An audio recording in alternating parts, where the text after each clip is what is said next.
This is Ashton Marcus, and I'm on location at the Laguna Playhouse for their presentation of Louie and Keely live at the Sahara. Hi, my name is Ashton Marcus. I'm with KUCI 88.9 FM in Irvine. I'm here with Anthony Crivello. I'm a Tony Award winner. I've got a long history with New York theater, film and television as well. Everything from television, from Seinfeld to Frasier. Films. There was a re-release of a film I did years ago called Spellbinder with Tim Daly and Kelly Presser. Just came out in high def. It was just released in January.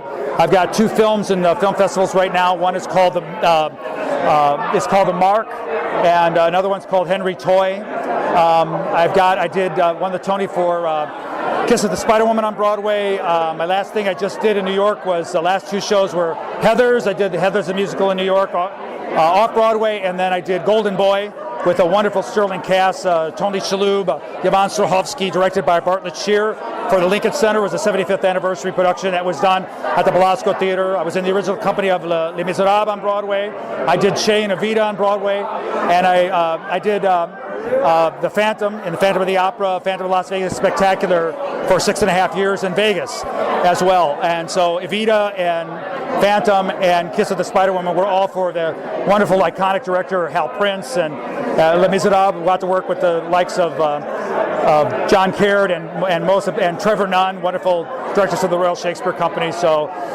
extensive background, a lot of different kinds of things and then I'm on albums as well, Broadway albums. I'm on 10 different albums as well. Now this production, working with Taylor Hackford and Hershey Felder as well, and wonderful cast, Vanessa Claire Stewart and Paul Peroni and Aaron Matthews. We've got and obviously our band, a wonderful band as well. So in the show I am Louis Prima, playing Louis Prima and Louie and Keely live at the Sahara. That's me.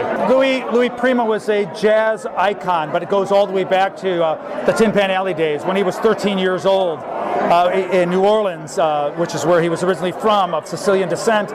He started at 13 years old. The first time he started up his own jazz band. That led to him eventually playing on riverboats and in the clubs in the New Orleans jazz scene. That eventually carried him to New York. And eventually he had his own big band.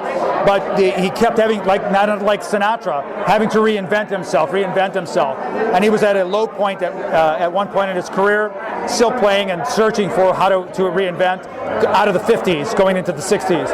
And he found this young singer by the name of Keely Smith, and he put together this act they called The Wildest. And eventually started it, put it together in New York. He met her in Virginia Beach. They toured a bit. It was tough going. And then in the beginning of it, he got a phone call where he got a break to say, hey, we've got this thing he had called somebody he knew in Vegas and said, we're looking for more work.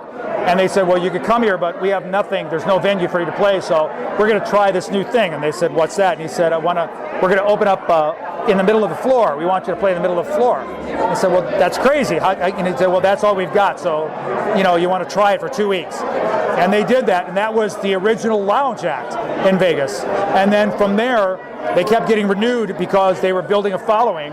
They were playing from 11:30 at night until 5:30, 6 o'clock in the morning. And the acts that were there, that was during the Rat Pack, Dean Martin, Sammy Davis Jr., Peter Lawford, Joey Bishop, but most importantly Frank Sinatra. Those guys were all coming to see them. But also Tony Curtis, Debbie Reynolds, Ed Sullivan, Walter Winchell, all these influential people were seeing them as well. The guys who were headlining, Danny Thomas, they would come and see Louie and Keely after their shows were done, and it would turn into this sort of all-night jazz, fun, hootenanny, basically, and and playing among the audience and having a wonderful time, and it just rolled and rolled and rolled, and they were rubbing elbows with major celebrities at that time, and it became quite an act. And unfortunately, as Keely's star rose, then eventually his diminished, and it caused friction between them.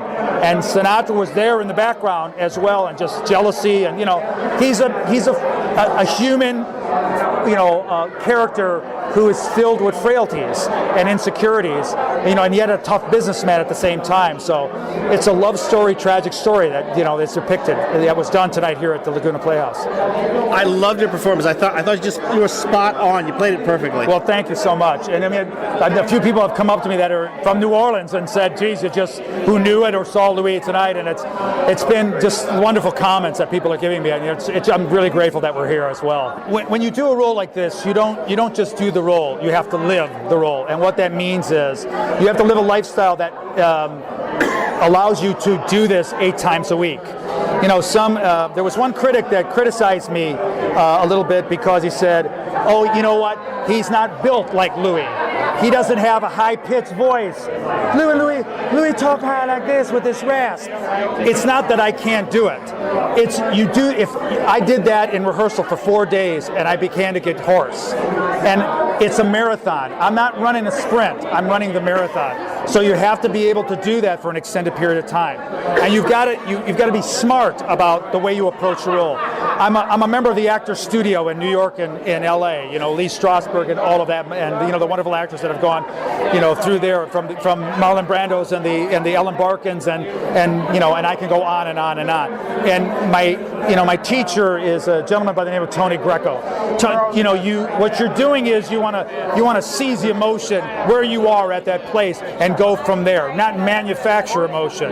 You want to, and all of those pieces, relaxation, etc., all of that stuff. I'm getting technical with it, but that's all stuff that helps to protect you and helps to keep your performance real, coming out of you in a real fashion. And then it's training. I mean, it's just, I've got a wonderful vocal coach that has been my vocal coach for honest to God 40 years, Ann Perillo in Chicago. And I've had mentors along the way, and I believe in that. I believe in, passing it forward to other. That's why I lecture, I work with students, I mentor young kids. That's all part of the fiber of what helps me survive and be able to do this day in and day out.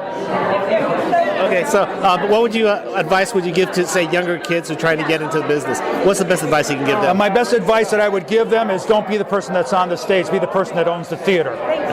Now that's a harsh thing to say, but it's a reality. The first thing, the truth is about even with performing, the most important thing is get your education, get your diplomas, and all the way and go as far as you can with your degrees. It's imperative. It is a career that is filled with highs and lows, and you want to have that kind of backup. And the additional thing about that is to have a master's or doctorate, if you can do it.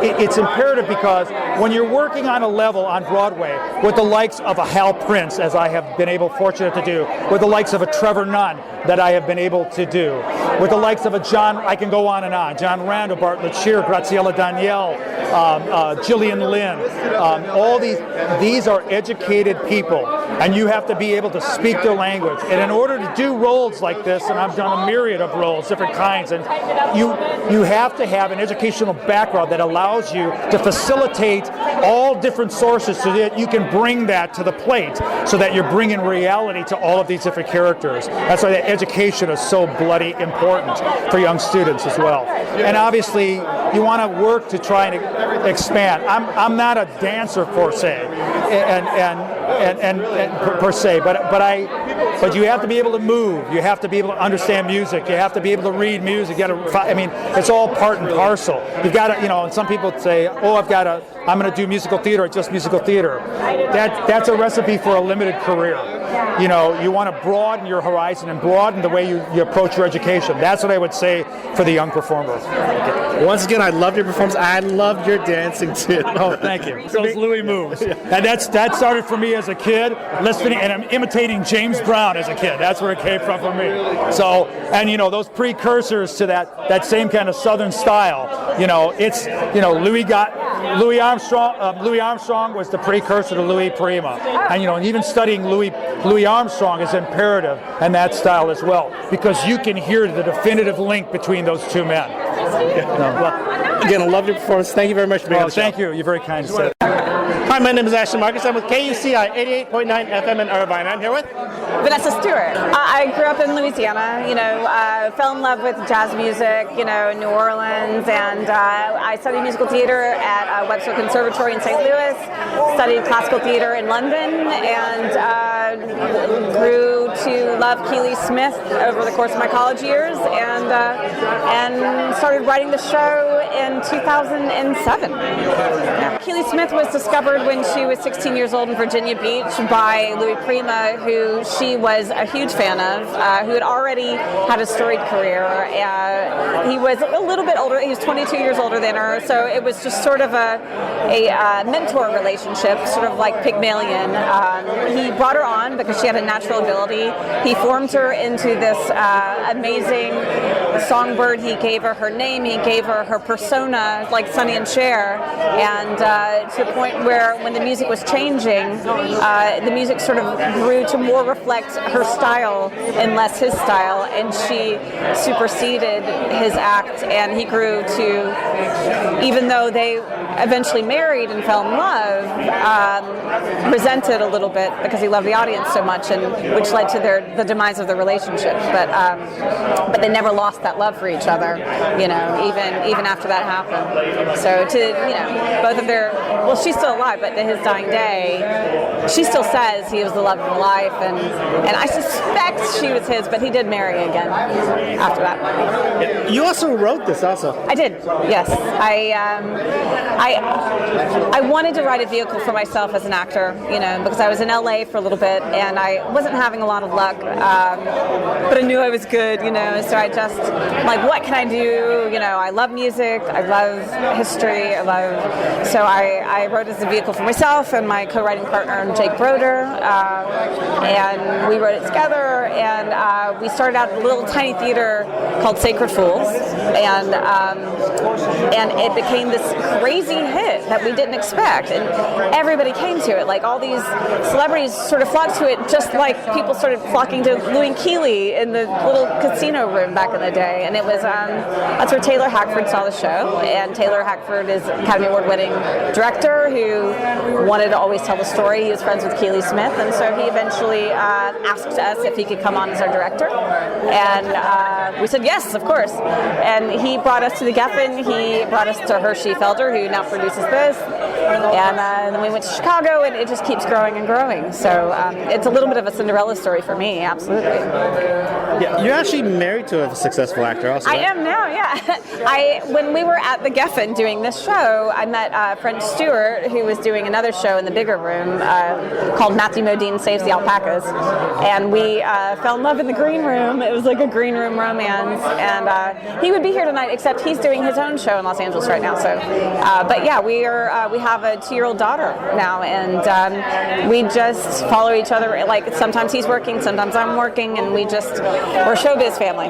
So, and our kid's a showbiz kid now, and she's always backstage, so it's funny. It's sort of like this show. Yeah. So, question: what would happen if, say, he being a successful actor, what happened if you got a little more successful than me? What would happen? Do you think there would be any problems? Do you kind of foresee anything? Honestly, he's always talking about retiring and going to Tahoe. I think he'd be fine with it. He has had a fabulous career, and I think, while he loves to work, I think he would love to retire sometimes too. Well, don't tell his agent. No, he has a good time, but he absolutely supports me. It's not like a Louis thing. He loves, when I'm on stage, and I love to watch his work, and he couldn't be a more supportive spouse. So I don't think it would ever be an issue for us. Not at all. Okay, I hope things turn out in the future or something like that.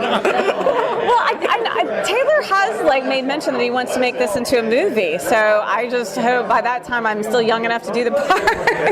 And whether or not I am, I'll still be active in writing it when that happens. So who knows? With that director and the people that have seen the show, who knows what could happen? I don't